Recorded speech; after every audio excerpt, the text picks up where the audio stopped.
Aamir sir बताइएगा कि एक ऐसा इंप्रेशन आ रहा है कि 27वीं तरमीम से तवज्जो, जजिस के इस्तीफे से तवज्जो हटानी थी, इसलिए ये आर्टिकल छाप दिया गया। क्या आपको लगता है कि ऐसी बात है? क्योंकि इस्तीफे जो थे वो ज़्यादा बड़ी चीज़ थे कि एक तरह से एक इंप्रेशन आ रहा था कि जी इस्तीफे जो दिए जा रहे हैं वो इसलिए दिए जा रहे हैं कि 27वीं आईनी तरमीम जो है वो कॉन्स्टिट्यूशन के खिलाफ आई है, तो इसलिए जजिस इस्तीफे दे रहे हैं, लिहाजा अवाम का ध्यान वहाँ से हटाएं और बुशरा बीबी का आर्टिकल की तरफ लगा दें। देखें सुजन, मैंने तो बड़ी छोटी सी बात इसलिए की कि मैं इस पे लंबी बात करना नहीं चाह रहा था। वीर साहब ने की है तो मैं बताता हूँ। टेरिन व्हाइट में क्या गलत है, उसकी डिस्कशन में क्या गलत है? वो इस्लामी माशरे के हवाले से बिल्कुल एक गलत बात है। क्यों नहीं ऑन करते? वहां मुकदमा हुआ, क्यों नहीं करते? अब इस केस को अगर आपने संभालना है, ये जिस भी जरीदे में आया जाके बरतानिया में केस कर देना। ये तो सही। बड़े बहादुर हैं। शहबाज शरीफ ने केस किया था ना कि बिल्कुल। जी तुमने झूठ बोला है, और जीते हैं लोग केस। तो पीटीआई नारे क्यों मारती है? बड़े बड़े वकील हैं, बड़े बड़े इन्फ्लुएंसर हैं, इनके पास पैसे वाले लोग हैं, बरतानिया में जाके केस कर दें। इद्दत वाले पे मैं रिकॉर्ड पे हूँ, जितनी दफा मुझसे बात हुई उस केस पे मैंने सिर्फ एक जवाब दिया, खबर मानेका और इमरान खान दोनों झूठे हैं। दोनों के ताल्लुकात थे, भरपूर ताल्लुकात थे, और मैंने साबित किए। मैंने अफसरों के नाम दिए जिनको इमरान खान खावर मानेका के कहने पे प्रमोट भी नहीं करते थे।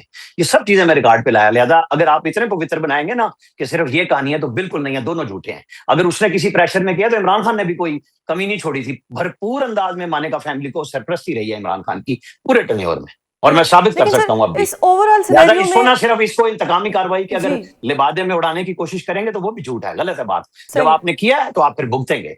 सही सही। मेरा सिर्फ पॉइंट ये है कि ओवरऑल जो मर्दों की लड़ाई होती है या सियासत होती है वो मर्दों तक ही रहनी चाहिए। खवातीन की character assassination, being a female, ये मेरी राय है। मैं देखे ना, मैंने जी इसीलिए बिल्कुल हल्का सी एक मिसाल दी कि आप बिल्कुल नाम भूल दुरुस्त। गई, बिल्कुल कलसूम नवाज का। मैंने नहीं बिल्कुल लंबी चौड़ी बिल्कुल बात मैंने की। उसको ऑन किया देखें कि उनको बिल्कुल उनके उनके ऊपर मजहबी जमातें चढ़ाई इलेक्शन ट्रूथ। में जिमनी में, जिसमें वो आई भी नहीं थी। सही वहां मरियम नवाज ने उनकी कंपेन की थी, वो तो सही बिस्तरे मर्ग पे पड़ी थी। वहां बंदे भेजे गए कि जी ये तो झूठ बोल रहे हैं, पता नहीं वो हॉस्पिटल में है कि नहीं है। क्या वो औरत नहीं थी? ये बिल्कुल पीटीआई ट्रू वाला ही दैट। थे ना, कोई ट्रू तीसरी दैट। पार्टी तो थी नहीं उसके अंदर। लिहाजा इतने दूध के धुले हुए नहीं है। अगर हम बात नहीं करना चाहते एक वुमेन के तौर पे, तो ये पीटीआई का अपना मुंह भी उतना ही स्याह है जितना दूसरों को कह रहे हैं। दुरुस्त। अमीर अब्बास साहब बताइएगा, जो 27वीं तरमीम है आपको इसमें क्या खराबी लगती है? इससे तो एक बहुत अच्छा एक बनी, वो ये बनी कि फेडरल कॉन्स्टिट्यूशन कोर्ट्स बन गई, बहुत ज़्यादा केसेस पेंडिंग थे, तो वो अब वहाँ पे जाएंगे और वहाँ पे जो अवाम है उनको जल्दी इंसाफ मिल सकेगा। इतना क्रिटिसिज्म क्यों आ रहा है मोस्टली पीटीआई के लोगों की तरफ से? या अगर ओवरऑल बात की जाए तो फेडरल कॉन्स्टिट्यूशन कोर्ट्स को पता नहीं इतना अजीब करके बयान किया जा रहा है जैसे पता नहीं क्या होने वाला है। देखिए, मोस्टली पीटीआई नहीं, पीटीआई तो चले एक पॉलिटिकल पार्टी के तौर पे ये जो पूरा हाइब्रिड निजाम एक सिस्टम कंस्ट्रक्ट किया गया था वो उसके रिसीविंग एंड पर है। मुनीर मलिक तो पीटीआई नहीं है। जस्टिस रिटायर्ड मुशीर आलम साहब तो सुप्रीम कोर्ट के प्यूनी जज थे, वो तो पीटीआई नहीं है। जस्टिस रिटायर्ड शाहिद जबीर तो पीटीआई नहीं है। मंसूर अली शाह ने तो फैसला दिया हुआ है इमरान खान के खिलाफ, बल्कि पीटीआई तो मंसूर अली शाह को गालियां दे रही है जब से ये उन्होंने इस्तीफा दिया। वो करे अब तुमने इस्तीफा किस बात का दिया? हमारा तो तुमने धड़न तख्ता करवा के हमारे ऊपर तो बहुत सारी मुसीबतें तुम्हारी वजह से भी आई हैं। तुम किस बात का इस्तीफा दे रहे हो? तो ऐसा नहीं है कि पीटीआई है। और बहुत सारे लॉ एक्सपर्ट, आप खुद एक कानूनदान है, आपको पता है। अभी ये बहावलपुर बार ने इसके ऊपर अपनी स्टेटमेंट जारी की है, सखर बार के अंदर हुआ है, कराची बार में हुआ है, लाहौर बार और लाहौर हाईकोर्ट बार, उन्होंने इस पे स्टेटमेंट जारी कर दी है। तो ये सारे को पीटीआई तो नहीं है ना। सही बहुत सारे जो पाकिस्तान की के मामलात को समझने वाले लोग हैं वो देख रहे हैं कि ये 27वीं तरमीम जो है ये एक्सटेंशन है दरअसल उस 26वीं तरमीम का, और उसने फिर एक और एक्सटेंशन जो दी है वो भी आपके सामने है। तो असल में तो इस पूरे मसनूई निजाम की जान जिस तोते में है, उस तोते का नाम है अब 27वीं तरमीम। सही और उस तोते की गर्दन कोई मरोड़ने नहीं देगा, उस तोते की हिफाजत करेगी रियासत। सही और सही। ये सिलसिला बहरहाल अब एक मुज़ामत का ऐलान कर रही है, पीटीआई भी कर रही है, सारी ऑपोजिशन जो उनके साथ 4-5 और जमातें हैं वो भी कर रही हैं। सही। लॉयर्स भी स्टेटमेंट्स दे रहे हैं। मंसूर अली शाह साहब का आ रहा है कि वो शायद कराची सर जा रहे लॉयर हैं, कराची स्टेटमेंट बार तो की दे रहे हैं तरफ पर कोई से। तहरीक नहीं चला रहे। अगर उनको इतनी फिक्र है अदलिया की तो वो तहरीक चलाएं, सड़कों पे आए, कुछ करें, अपने जो जजेस ने इस्तीफे दिए हैं उनकी खातिर सड़कों पे आ जाए।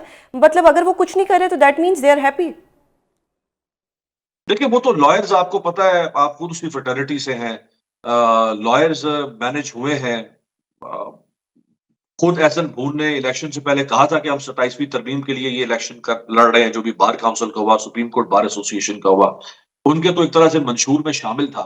सबको पता था 26वीं तरमीम ने जो बर्बादी इस मुल्क में की नजर आ रहा था कि अगर उसकी बर्बादी का ये वॉल्यूम या मोमेंटम है तो 27वीं तरमीम इस मुल्क में क्या लेकर आएगी। सही इसके बावजूद सही आप मुगल आने जाके उनको वोट दिए उनको, तो अब बिल्कुल पूरा मुल्क की पूरी सोसाइटी कॉम्प्रोमाइज हुई हुई है। लोग पता नहीं क्या बिके होंगे, क्या हो गया, क्या नहीं होगा।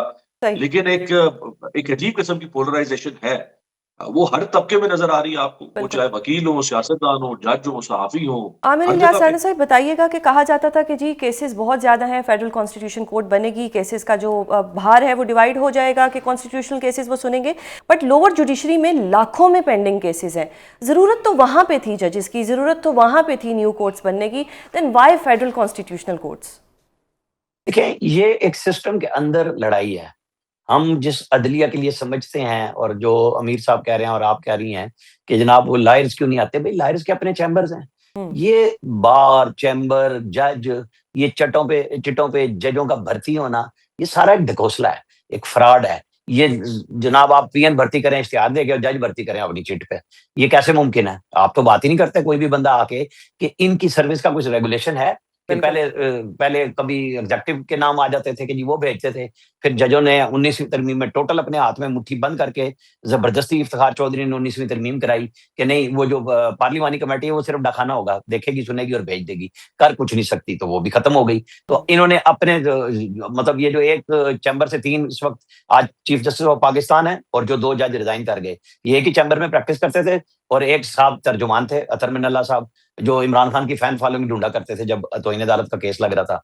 ये मंसूर अली शाह साहब मुकम्मल यकसुई से बमाए इनके 8 जजों के, जिसमें अतर मिनल्ला भी थे, पीटीआई को इंसाफ देने के लिए पहुंच गए थे, जो एप्लीकेंट भी नहीं थी, पूरा इंसाफ मुहैया किया, तो फिर जवाबन दूसरे जजों ने पूरा इंसाफ इनको फराम कर दिया। ये कब आम आदमी के लिए खड़े हुए थे? ये सही भी तो खवास के लिए खड़े होते हैं ना। ये बहस ही अजीब है इस मुल्क में कि जी पता नहीं ये जज पिछले अदालत थे, वो जो रियासत होगी माँ के जैसी, जब वो एतजाज हसन सौदा बेचा करते थे जो इफ्तिखार चौधरी के लिए, तो इफ्तिखार चौधरी के साथ अपने जज भर्ती कराए नहीं कराए, लड़ाइयां किस चीज की थी? आम आदमी को इंसाफ कब दिया? इफ्तिखार चौधरी अवामी उमंगों के मुताबिक आया था, पहला चीफ जस्टिस जो बहाल हुआ था, उसने अपने बेटे का कारोबार शुरू करा दिया वहां बैठ के, उसने सुओ मोटो शुरू कर दिए। तुमने टांग क्यों ऊपर रखी है, तुमने नीचे क्यों रखी है? अरे भाई तुम इंसाफ देने आए हो, क्या देने आए हो? अच्छा वो सर, अपनी आपने जात के आपने अंदर बन सुओ गया था। मोटो की बात की इसलिए आज ये सारे जो लोग फंस गए हैं ना, जी आज जो चीख रहे हैं, तो ये भाई इन्होंने खुद ही काम दिखाया है। ये वकला जो है, जरा मैं कहता हूँ अमीर अब्बास साहब से कि जितने लोगों से बात करते हैं ये जो वकला मुनीर मलिक और फलाना ढिमकाना, जितने नाम लेने हैं, इन्हें कहीं कॉन्स्टिट्यूशनल कोर्ट का बाइकाट करके दिखाएं, मौसर हो जाएगी बात, ये तो आपका पता वैलिड लग पॉइंट जाएगा है, कितने खड़े हैं। करें ना, वैलिड पॉइंट है। और जाके चैलेंज कर दें ये फौरन सदर को आर्टिकल 2 के तहत जाके कि कैसे लाइफ टाइम इम्यूनिटी आप दे सकते हैं? नहीं दे सकते। आर्टिकल 2 में चैलेंज करें ना, जाके खड़े तो होते नहीं है, मुझे और आपको प्रेस कॉन्फ्रेंसों में सुनाए जाते हैं बस सारे खड़े होके। सही हो गया सर, क्योंकि आपने सुओ मोटो की बात की, मैं आपसे ही सवाल करना चाहती हूँ कि आज तलाल चौधरी साहब ने फरमाया कि अदलिया का जब दिल करता था सुओ मोटो लेकर वजीर आजम को घर बेच देती थी।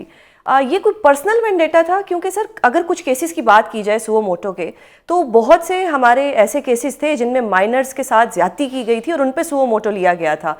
बहुत फेमस ऐसे केसेस थे जिन पे सुओ मोटो लिया गया था। तो क्या सुओ मोटो खत्म कर देना दुरुस्त बात है और ये तलाल चौधरी साहब का ऐसा फरमाना, ये कोई बदला लिया जा रहा है? देखिए बदला तो है, इसमें तो कोई शक ही नहीं है। जब तक फौज साथ खड़ी थी यूसुफ रजा गिलानी को घर भेज देते थे, जब फौज साथ खड़ी थी नवाज शरीफ को घर भेज देते थे, पनामा से कामा में कोई केसेस थे? इससे बड़ा ढकोसला और फ्रॉड हो सकता है कि जनाब आपने खत नहीं लिखा, आप घर जाएं, आप चूंकि बेटे से तनख्वाह नहीं लेते, भाई केस तुम चला रहे हो पनामा का, उसमें निकालो ना। काबिलियत थी जजों की तो वहां निकालते ना, वहां तो फिलासफर बैठे खलील जिब्रान के किस्से लिख रहे थे और आखिर में सौदे कर रहे थे कि या मेरी एक्सटेंशन कर दो या मुझे सदर बना दो। नहीं करते तो जनाब नवंबर 22 में वो जो 19 अगस्त का इमरान खान की 3 साल एक्सटेंशन थी उसको छेड़ दिया।